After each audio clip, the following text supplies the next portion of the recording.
네, 여러분 안녕하세요. 카메라거진 최정필 기자입니다. 저는 지금 제네시스의 첫 번째 전기차가 됐죠. 제네시스의 G80 전동화 모델 시승 행사에 나와 있습니다.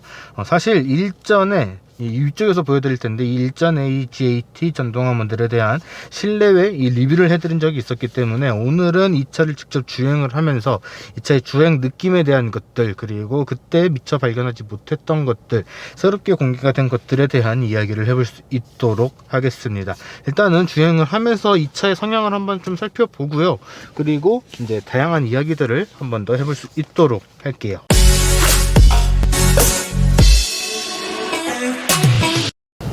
오, 이게 느낌이 많이 달라졌다. 직접 운전을 하려고 이렇게 해보니까 엑셀의 느낌, 엑셀의 위치, 브레이크 페달의 위치, 이런 것들이 좀 많이 달라졌다라는 그런 느낌이 들어요. 좀 신기한 부분입니다. 일단 이 차에 대해서 몇 가지 이야기를 해보고 싶은 것들이 있는데, 첫 번째는 이 차의 이름입니다. 처음에 이 G80 전기차 버전, 전동화 버전에 대한 이야기가 나왔을 때부터 G80E라는 이름이 붙을 것인지 EG80이라는 이름이 붙을 것인지, 이런 이름에 대한 이 논란 또는 논의가 꽤 활발하게 있었기 때문입니다. 그런데 의외로 이 차가 딱 출시가 되고 나서 보니까 EG80 혹은 G80E가 아니고 그냥 G80 전동화 모델이다 라고 이야기를 해줬어요. 이런 식으로 이름을 책정하게 된 데는 뭐 나름의 배경이 있을 것이다 라고 생각이 되는데, 제가 추측하는 것으로는 내연기관 모델을 기반으로 한 그런 모델이기 때문에 진짜 제네시스 첫 번째 전기차라고 이름을 붙이기에는 약간 좀 이 이름을 아껴야 되지 않을까 라고 생각한 것 아닌가 싶습니다. 그러니까 이 차 같은 경우에는 기존에 G8라고 하는 굉장히 걸출한 이 내연기관 모델이 있었기 때문에 그런 가치를 이어가는 데 유지를 한 거고, 진짜 전기차는 뭐 조만간 나오게 될 뭐 GV60라든가 이런 다른 모델에서 그런 상징성을 부여하기 위함 아닌가, 이렇게 생각이 되는 거죠. 그렇기 때문에 이 이름에 대한 이런 좀 다른 이름을 붙인 것에 대한 좀 새로운 느낌, 그런 것들이 좀 있다, 이렇게 이야기를 하고 싶습니다. 그리고 두 번째는 이 차의 가격에 대한 이야기입니다. 이 차의 가격이 생각했던 것보다는 조금 더 높게 나온 것 아닌가 라는 생각이 들기 때문이에요. 이 차를 뭐 세제 혜택 적용되는 것을 기준으로 해서 제일 저렴하게 구매를 하면은 8,281만원, 한 8,300만원 정도의 구매가 가능하고, 풀옵션으로 구매를 하게 되면 1억이 넘는 그런 가격이 측정이 됐기 때문인데, 뭐 보조금이라든가 뭐 선택 품목의 추가 여부에 따라서 이 금액 차이가 꽤 크다는 것을 감안을 하더라도 생각보다는 더 높은 가격대가 측정이 된 것 아닌가, 이렇게 생각이 됩니다. 200~300만원 정도는 더 낮게, 그래서 옵션 선택 품목을 더 이것저것 추가를 했을 때 1억이 넘지 않는 금액에서 이 차의 가격이 책정되지 않을까 라고 예상을 했었는데, 그런 부분들이 살짝 좀 깨진 거죠. 그렇기 때문에 이 차가 구매를 고려하고 계셨던 분들에게 어떻게 다가갈지, 그 설득을 어떻게 할지가 이 차의 마케팅 포인트가 되지 않을까 생각이 듭니다.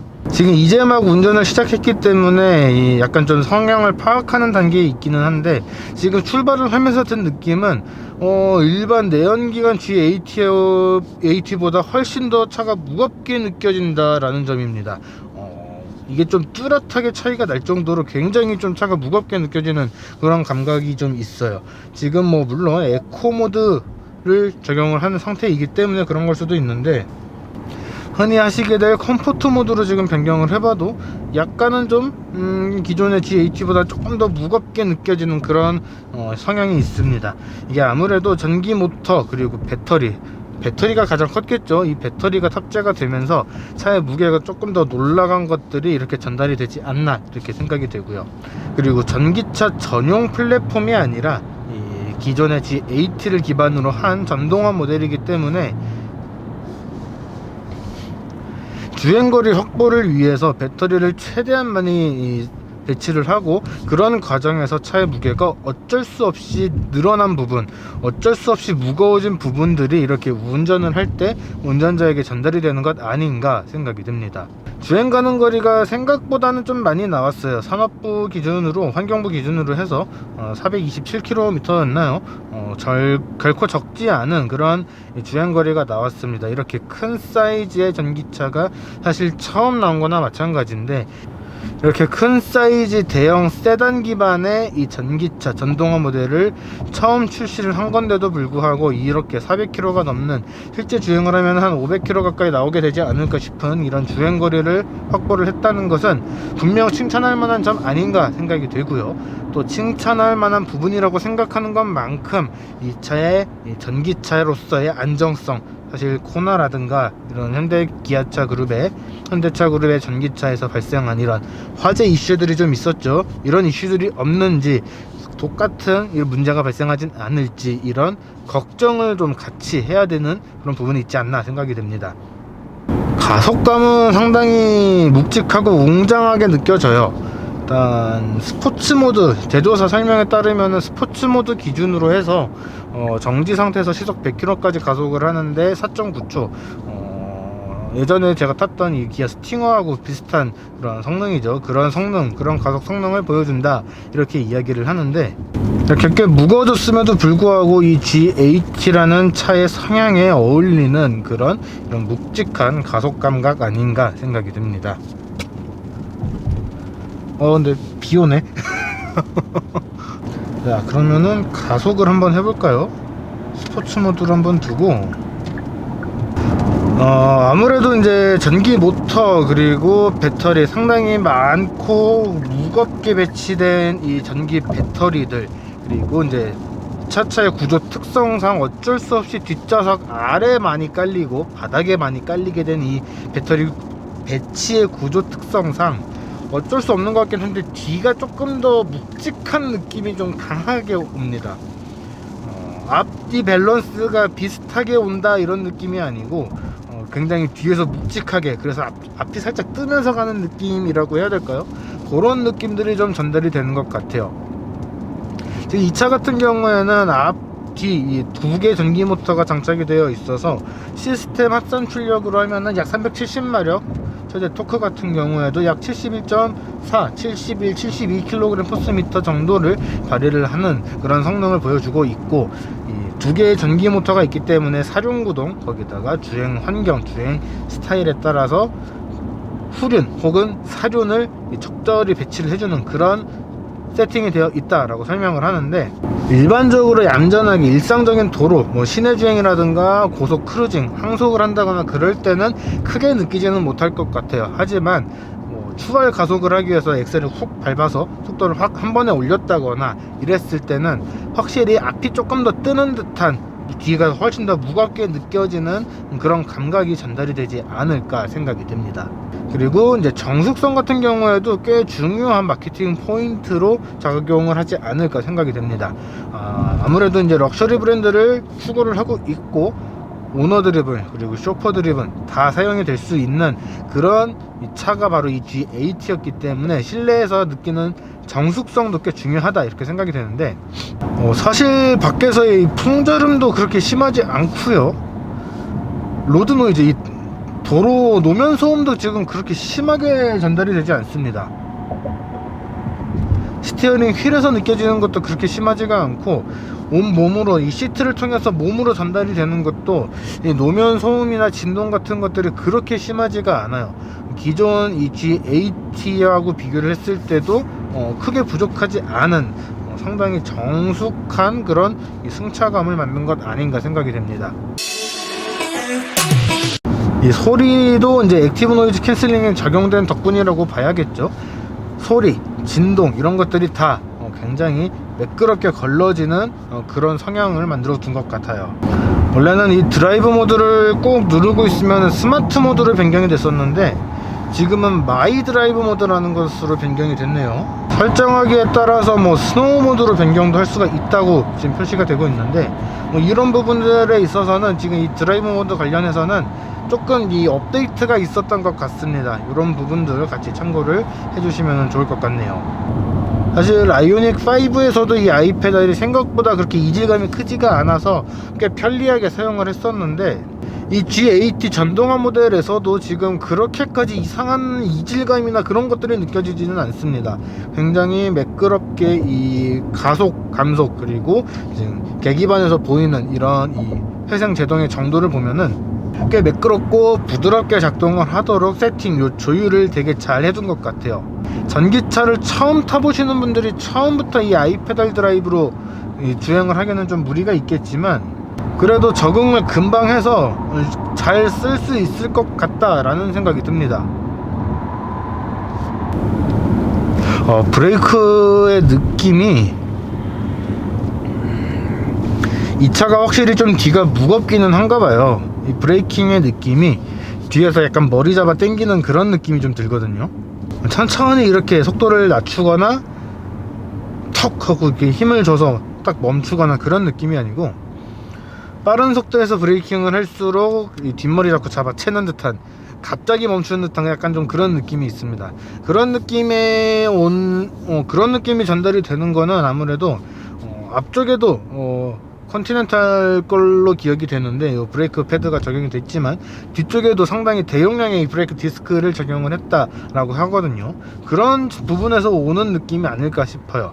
뒤쪽이 아무래도 더 무겁게 느껴지고 또 실제로도 아마 더 무겁지 않을까 생각이 되는데, 그런 부분에 있어서 차를 더 안정적으로 세워주기 위해서 이런 세팅을 했고, 그 결과가 이렇게 뒷머리 잡아 당기는 듯한 그런 이 제동 감각으로 전달이 되는 것 아닌가 싶습니다.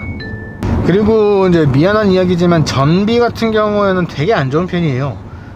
4km/kWh로 기억을 하는데, 사실 이 정도 전비는 대형 세단 기반 전기차라는 것을 감안을 하더라도 그렇게 뛰어난 전비는 아니라고 생각이 됩니다. 아무리 주행하는 스타일, 주행 성향에 따라서 이런 주행 가는 거리가 많이 바뀌는 것이 이 전기차다 라고는 하지만, 그래도 이 정도의 전비는 가정용 전기차 충전기를 설치를 할 수 있는 환경이 아니라면은 이 차를 쉽게 선택하지는 못하게 만드는 요소로 적용하지 않을까 생각이 되네요. 이게 브레이킹 상황에 따라서 브레이킹의 느낌이 되게 좀 다른 것 같다라는 생각이 드는데, 좀 전에 이 뒤에서 머리채 잡아당기는 듯한 그런 느낌이라고 말씀을 드렸잖아요. 그런데 이제 주행을 하다 보면서 느낀 건데, 우리 이 군인 시절에, 남성분들 이 군인 시절에 군장 메고 이렇게 뛰다가 멈추면은 뒤에서 이렇게 가방 넘어오는 느낌, 이런 느낌을 아실지 모르겠습니다.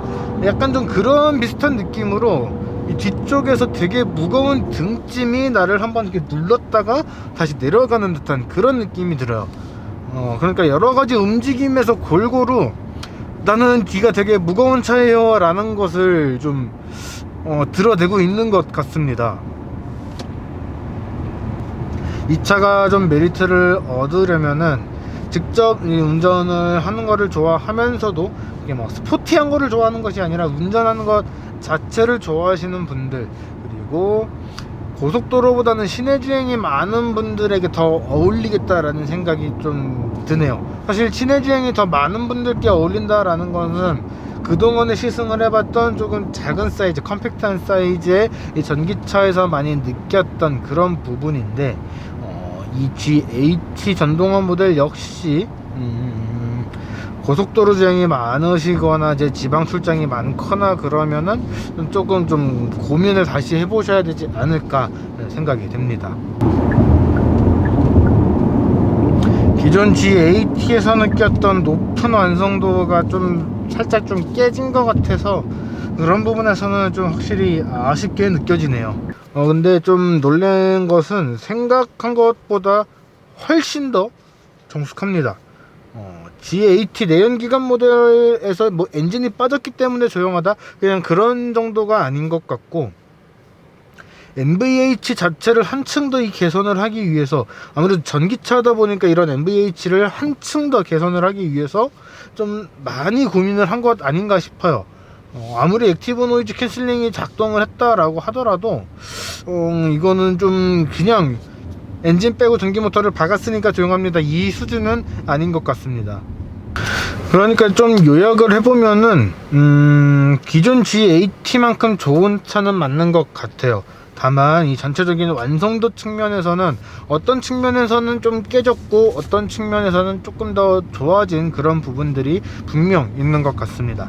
더 좋아진 부분은 정숙성 측면에서 훨씬 더 조용해졌고, 요 주행의 느낌, 진동을 걸러낸다거나 이런 부분 측면에서도 한층 더 좀 손을 본 듯한, 그래서 더 깔끔한 이런 승차감을 전달을 해주는 것 같다, 이렇게 이야기를 하고 싶고요.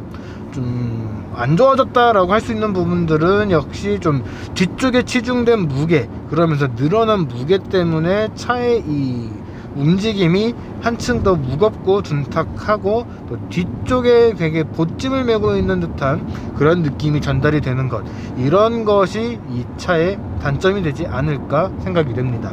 좌우 흔들림은 괜찮아요. 앞뒤 흔들림이 좀 많이 깨져서 그런데 전체적인 완성도 측면에서는 오히려 약간 좀 마이너스, 이렇게 이야기를 하고 싶습니다. 현대차 그룹이 처음 만들어 본 대형 고급 전기차라는 것을 감안을 해보면은 이 정도라면은 꽤 높은 완성도로 만들어낸 것 아닌가 생각이 돼요. G80가 진짜 잘 만든 차였구나 라는 것을 다시 한번 생각을 해보게 됩니다. 일단 전체적인 점수는 저는 좋게 줄 수 있을 것 같아요. 현재 시점에서 구매를 할 수가 있는 좀 큰 사이즈의 프리미엄 전기차 세단이라고 하는 것 자체가, 지금 이 G80 전동화 모델 새로 난 이 차를 빼면은 사실 테슬라의 모델 S 밖에 없죠. 이제 벤츠에서 뭐 EQS라든가 이런 차들을 출시를 할 예정이긴 하지만 현 시점에서는 아직까지는 모델 S 밖에 없었던 상황, 그리고 그 상황에서 이제 새롭게 출시가 된 차이기 때문에 이 차에 대한 기대가 굉장히 높았을 것으로 생각이 됩니다. 근데 그런 기대를 충족시켜 주기에는 충분한 그런 상품성을 가지고 있는 것 아닌가 생각이 돼요. 이 전기 배터리하고 배터리가 장착이 되면서 발생을 하게 된 이런 움직임의 차이, 그리고 이런 차의 내구성, 이런 측면에서만 충분한 검증이 이루어진다면은 이 차도 굉장히 높은 평가를 받을 수 있는 그런 차라고 이야기를 할 수 있을 것 같습니다. 이 차의 시승차가 이제 전국에 배치가 될지는 모르겠습니다. 근데 대형 전기차 혹은 기존의 G80 오너분들께서도 꼭 한번 시승을 보시면서 이런 차이가 있구나 하는 것들, 이 차는 이런 상황에서라면은 살만하겠다, 이런 점들을 같이 좀 고민을 해 보시면은 좋을 것 같다는 생각이 듭니다. 자, 이번 영상은 여기까지고요. 지금까지 카메거진 추정필 기자였습니다. 구독과 좋아요, 알람 설정까지 부탁드리고요. 저는 다음 영상에 뵙겠습니다.